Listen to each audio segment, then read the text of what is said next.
Hello friends, how are you today? I hope you are doing great and you have enough energy and curiosity to learn how to parameterize data factory pipelines. I take it as a given you already watched my previous video about data factory basics. If you haven't, do it before you start watching this one, because you will need some basic understanding of data factory. Remember, in our last video about data factory, we used the copy activity to move data from a blob storage to a database. But we placed a fixed file name as the source and a fixed target table as the destination. And I say, what if we want to make it dynamic? What if we have two CSV files as a source and we want to save them to two separate database tables? This is where parameters, variables, and expressions come into play. They allow us to create dynamic data pipelines on Azure Data Factory and save us from a lot of work.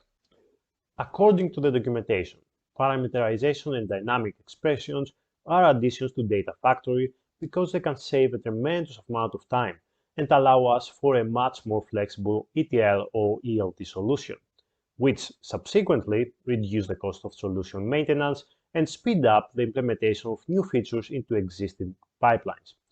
These gains are because parameterization minimizes the amount of hard coding and increases the number of reusable objects and processes in a solution. Work smart, not hard, as they say. Let's dive into more detailed explanation about parameterization and variables. First of all, we have the parameters. Parameters are input values in data pipelines. They are set for the whole pipeline and are constant during a pipeline run. Imagine them as constants in any programming language, like in Java, for example. They cannot be changed inside the pipeline, and we can use parameters to pass external values into pipelines, datasets, link services, and data flows. Then we have variables. Variables are values that are used within the pipeline to control and modify the workflow execution. The variables can be set at the start of a pipeline and modified during a run. This is the discrepancy between variables and parameters. They are like normal variables in any programming language. Last but not least, we have expressions. An expression is a JSON-based formula which helps you modify parameters, variables, actions, or connections in data factory pipelines. You will see in a bit what we are talking about. Last time, in our previous video, we implemented this very simple data pipeline. We used the CSV file as a source. We created a link service to provide the connection between Azure Blob Storage and Azure Data Factory. We created a CSV dataset and another table dataset here in order to save the data into our database table. And with the copy activity, we copy the data from the CSV file into our table. However, what happens if we have multiple CSV files as a source? We will end up in this scenario here. We can create multiple CSV datasets, multiple copy activities, and multiple table datasets. However, this solution would be very tedious and very cumbersome and inflexible. And this is where parameterization comes in handy, and we are able to create a dynamic pipeline that will end up like this one. We don't need to create multiple datasets. Instead, we can parameterize one dataset and make it dynamic. Now that we know what our goal is, let's move to Data Factory and implement a few examples.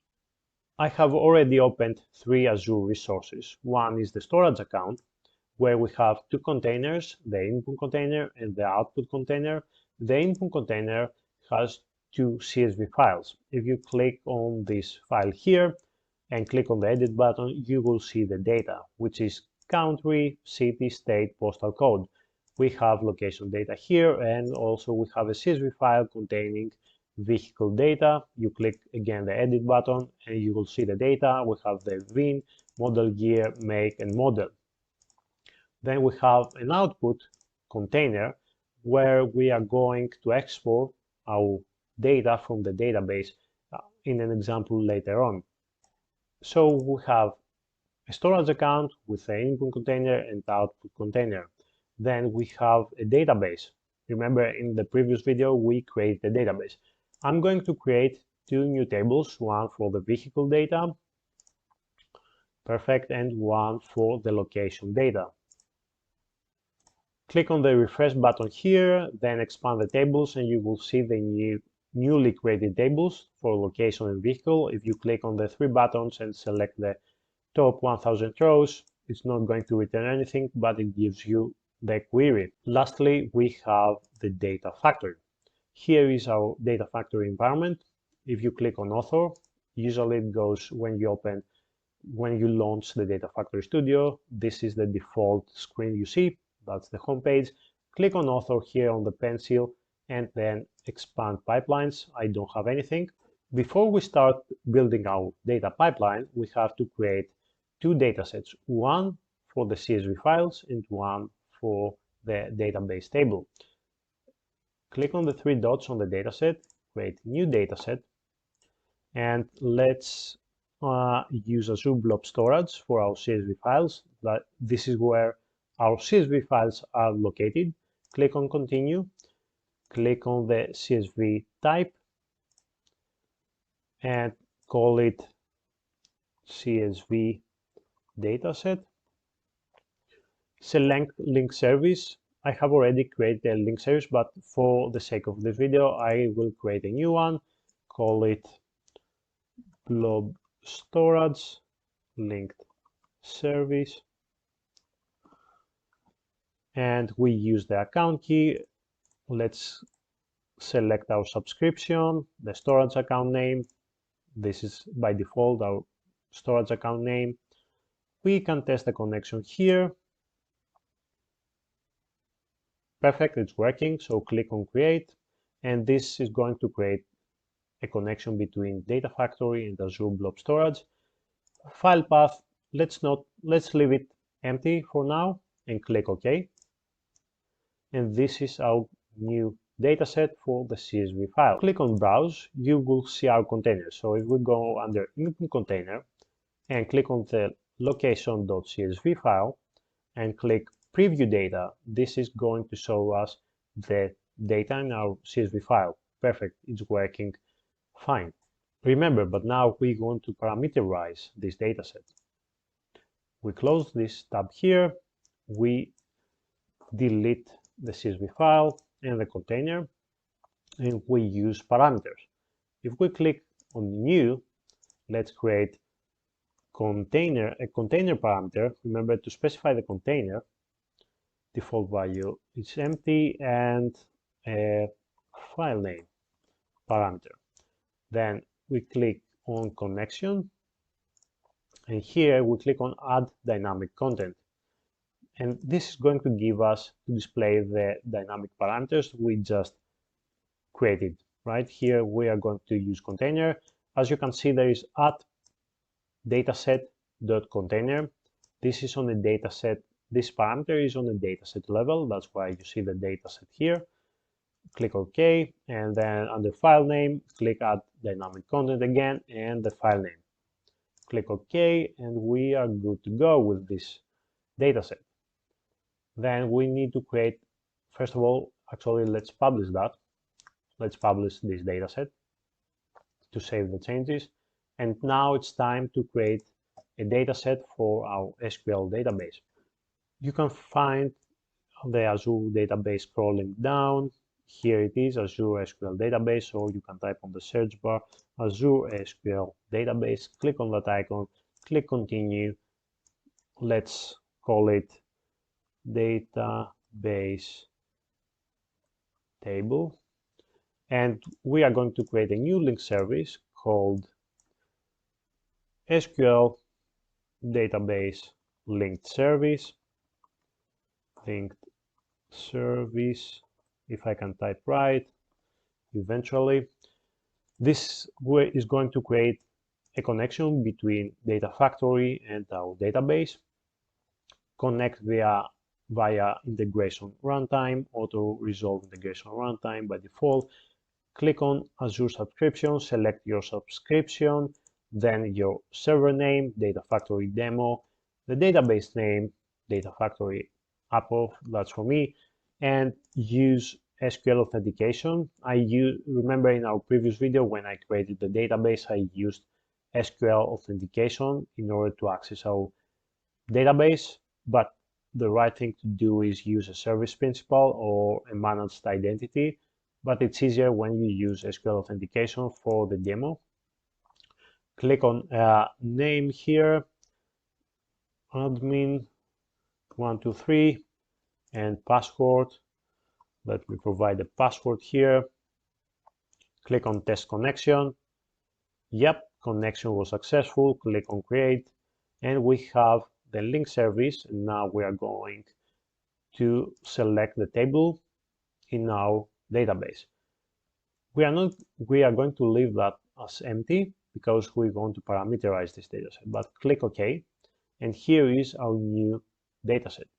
Again, we are going to parameterize it, and instead of specifying one specific table, we are going to pass it as a dynamic parameter.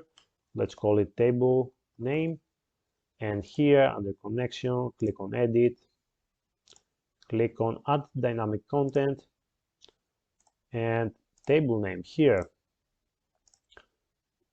Well, you can just use the d.dbo actually, which is the schema name, but I think it works without it as well. We click on publish, and now we have two datasets and the respective linked services for those datasets. Now it's time to create our pipeline.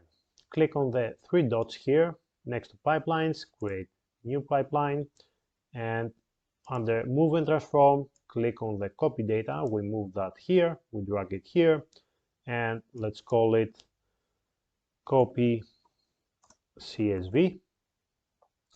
For source, we select our CSV dataset, and you see now here we have two parameters, container and file name. Remember, if we go back to our storage account, under input container, we have two CSV files. So we have to specify the container, which is input here, and the location or vehicle CSV file. Here we need to use container, so let's use input because that's the input container, and here for file name, let's use location.csv. We leave that as it is, file path in the dataset, and then for the sync, now it's time to create our pipeline. Click on the three dots here next to pipelines, create new pipeline, and under move and transform, click on the copy data. We move that here, we drag it here, and let's call it copy CSV. For source, we select our CSV dataset, and you see now here we have two parameters, container and file name. Remember, if we go back to our storage account, under input container, we have two CSV files. So we have to specify the container, which is input here, and the location or vehicle CSV file. Here we need to use container, so let's use input because that's the input container, and here for file name, let's use location.csv. We leave that as it is, file path in the dataset, and then for the sync, we use our second dataset that points to our database table here. As you can see, we have the table name as a parameter again. Let's call it location because that's the table name we provided before. The right behavior is insert, bulk insert table log, no, etc., etc. We leave everything as it is. I think I forgot something in our CSV dataset. Our CSV file has header, so we have to click here, first row as header, and then moving to our pipeline again. The sync step is fine, but now we have to check the mappings. We have to import the schemas because we have different column names, and we have to map the column names that we have in our CSV file to the table column names. So you select here country, which is mapped to country, city, which is mapped to city, state, which is mapped to state, and then the last one, postal code. Let me find that. And we Click on that, and we map that with the postal code in our table. That's perfect. Then we click validate. There is no error, so we can publish the changes and run our pipeline. We click on debug here, and it's going to run our pipeline. It's in the queue right now.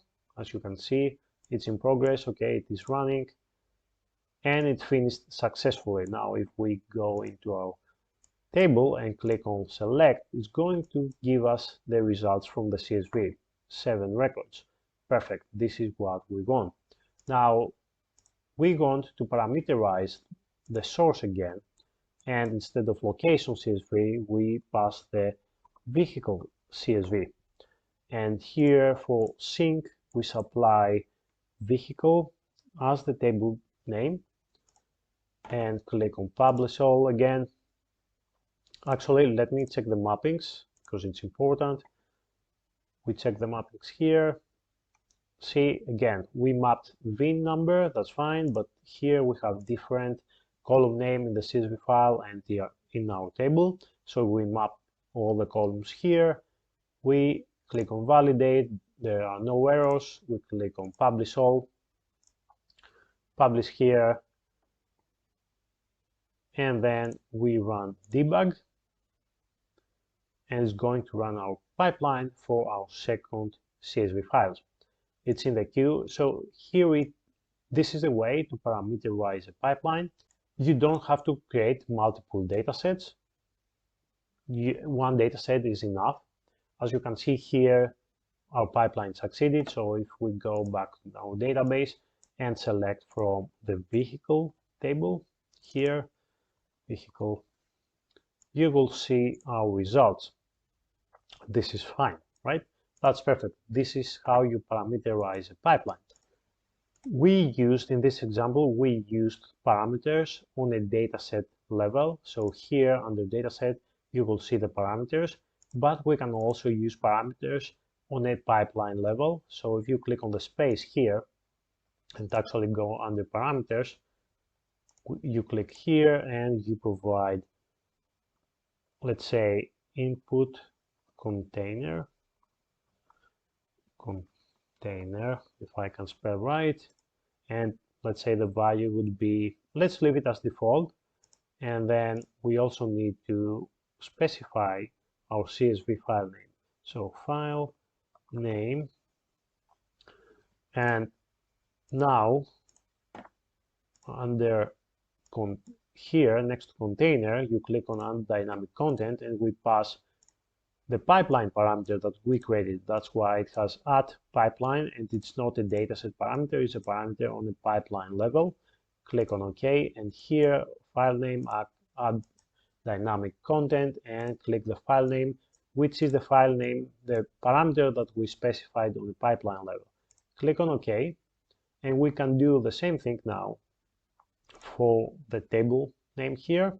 So we click on the space again, we create one new parameter, table name, and then back to our copy activity, click here, add dynamic content, and we can specify the table name here, which is the pipeline parameter. Click on OK, click on publish, and then click on debug. It's going to run our pipeline, but instead, when you have pipeline parameters, before you run, it asks you to fill in, the values. Let's provide the values here. Let's click on input container, file name, that would be vehicle.csv, and vehicle table name. Click on OK, and it's going to run our pipeline here. It's in the queue. Wait a few seconds. And it's going to run our pipeline and actually append the data that we have in the CSV file, because we have specified that as insert. As you can see, it succeeded. Perfect. Now you can click on the glass here button, and you can see that it succeeded and what it did during the pipeline run. Click here, let's go into our database, click run here to select the first records, and as you can see we have duplicates because as we mentioned we ran the pipeline 2 times and we used insert, and in insert it appended the data. This is how you create parameters on the pipeline level instead of a dataset level. Now let's do another trick.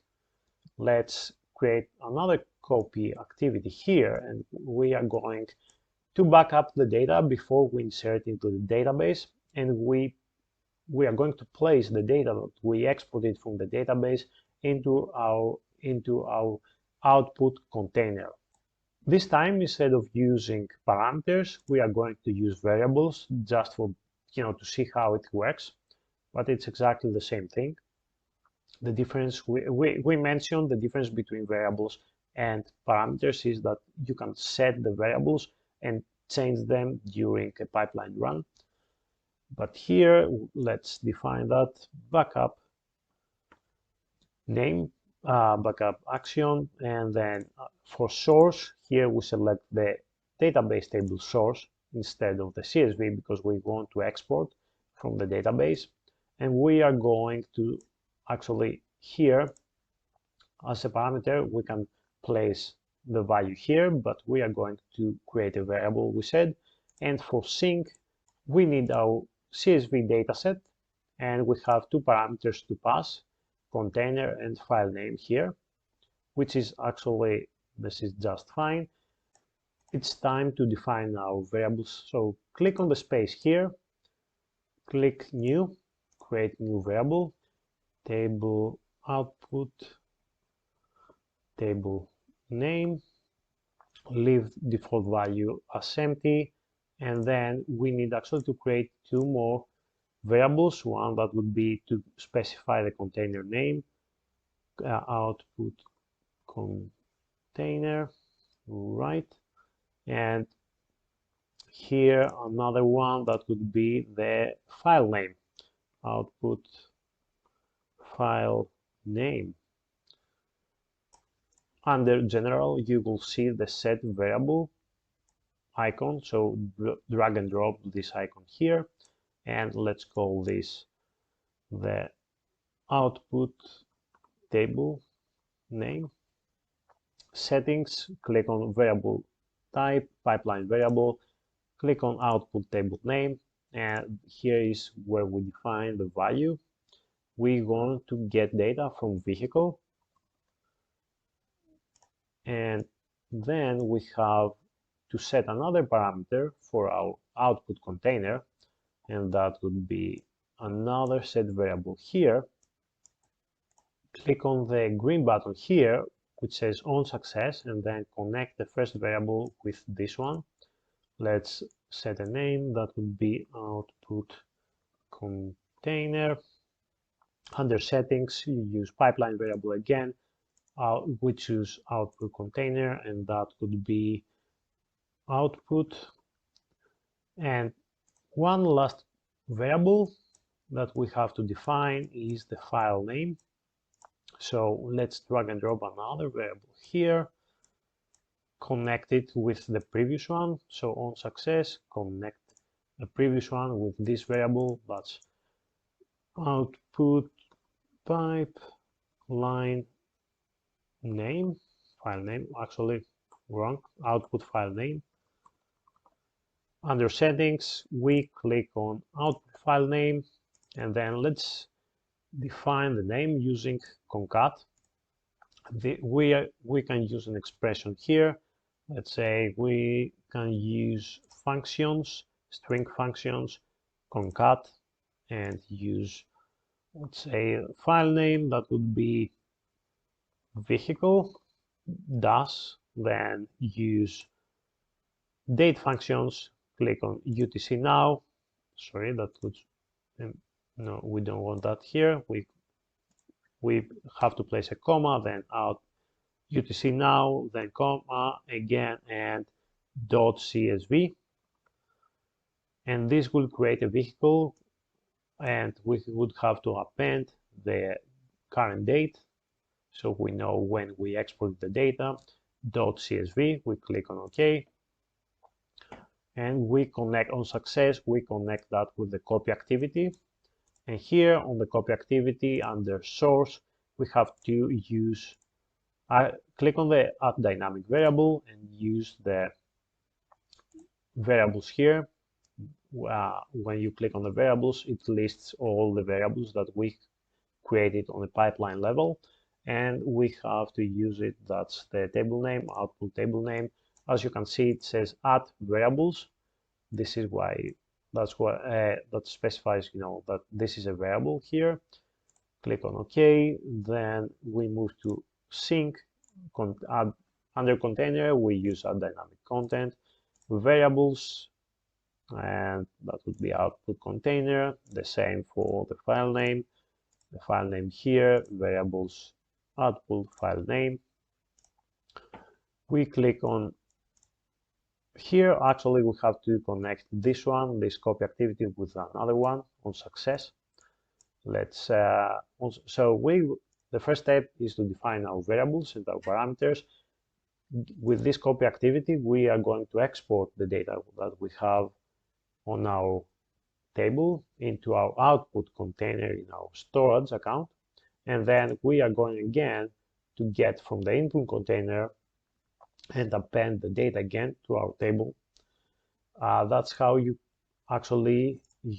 create a backup of your data. If you lose it, this is a good way just to keep backup of your data. The storage account does not cost that much, so it's a great example of how to use Data Factory to keep backup files in our storage account. We click on the debug now, and then here we have to provide again the container, which is input, and the file name, which is vehicle.csv, and the table name, which is vehicle. This is where we copy. This is for the second copy activity, where we move data. Actually, we copy data from our CSV to the table. The first copy activity takes backup of the data and places the data into our output container. Click on OK, and this is going to run our pipeline. Here, as you can see, it sets the variables one by one. Click on refresh, and the backup is being taken right now as we speak. It succeeded, and then the last step is to copy the data from our CSV to our database. This is in progress as well, and it just finished. If we go into our output container, click on refresh here, go into output container, and you see we have this CSV file, which is vehicle-the current date.csv. If you click on edit, you will see the data that we already had in our database. This is how you create backup of your data. Plus, if you go into our vehicle table and you select the data, you will see that we inserted one more time the data into our database from our CSV file. The next example is to actually use the wildcard example. Let's go into our input container here, select the location CSV file, click on delete. I will tell you why. I'm going to upload another CSV containing again vehicle data. It would have the same exact schema. So if you click on CSV2, click on edit, you will see again the same kind of data, different data, but the same kind of structure. And if we go into our data factory here, we can create a new pipeline called demo2. Under move and transform, drag and drop a copy activity. Let's call it demo2 pipeline source. Use the dataset as a source, and here you can use container. We can use input as container, We are going to leave the file name empty here. I will tell you why right now, because under file path here, we can choose wildcard file path. And this is going to provide this wildcard paths here. And in the wildcard file name, if we add a star, this is going to recursively collect all the CSV files that we have in the input container. And we are going to use a new data set. We could use the same data set because we are going to use storage account, but it's not good practice to use the same data set for source and sink. So we are going to create a new data set for Azure Blob Storage here and click on continue. We don't care about that, so we can use the same link service though.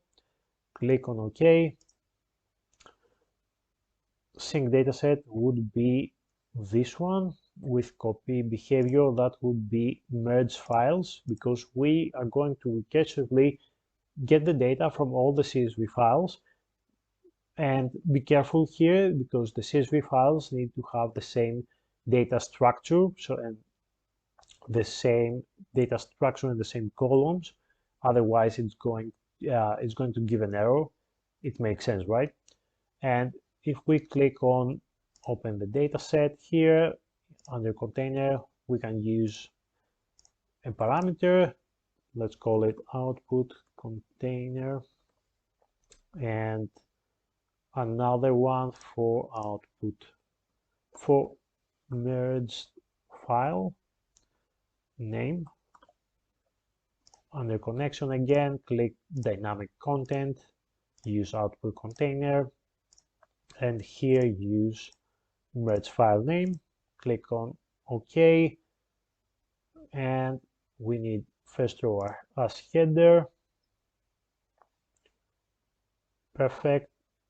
Here we have it, and back to demo, use this dataset here, provide output container, that would be output container name, and merge file name, let's say vehicle merged.csv, and copy behavior merge files.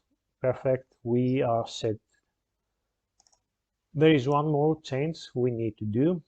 Here in the source dataset, remember we have still file name as a parameter. We don't use this file name parameter anymore, and if we do not provide the value, it's going to give us an error. So what we have to do is click on open, and this will open the dataset. Go under parameters, delete our file name parameter, and here under connection, leave it empty. We don't need anything. Click OK, and here we are. That's fine. And then we also need to delete our previous pipeline, because it is using this dataset here that we just changed. So when you validate the results, Azure Data Factory validates all the pipelines. So let's delete the previous pipeline and keep only the current one. Click on Publish All. Click on Publish, and then we have our only pipeline, which is this one. Right, here for source, we select the input container, and the wildcard file path is star. That means it's going to get all the data from the input container, which we have two CSV files with the same data structure. Imagine if you have, many CSV files with thousands of records, etc., etc. And then what we are going to do here under sync, we are going to merge all this data under one CSV. This is something you might need in the future. This is why I mentioned this example. So under copy behavior, we are going to merge the files. If we click on debug, it's going to run our pipeline, and we are going to move data from our input container. We are going to get all these multiple CSV files and merge the CSV files into one file. This is running, it succeeded, so if we click here on the glasses, it says it succeeded. That's fine. Let's see the output container here, and we have one merged file. You can see the data, the merged data here, right? This is how you parameterize data pipelines on Azure Data Factory. We implemented a couple of simple examples. However, you can see how simple it is to actually parameterize and run data pipelines, which could load or copy huge amount of files or export entire database with millions and millions of records with one copy activity and two parameterized datasets. This is it for today, guys. I'm going to wrap up this video here. I hope you understood how to parameterize data pipelines using Azure Data Factory, and you actually got some value out of this video. If you like the video, click the like button and subscribe to the channel, and I will see you in the next one. Thank you.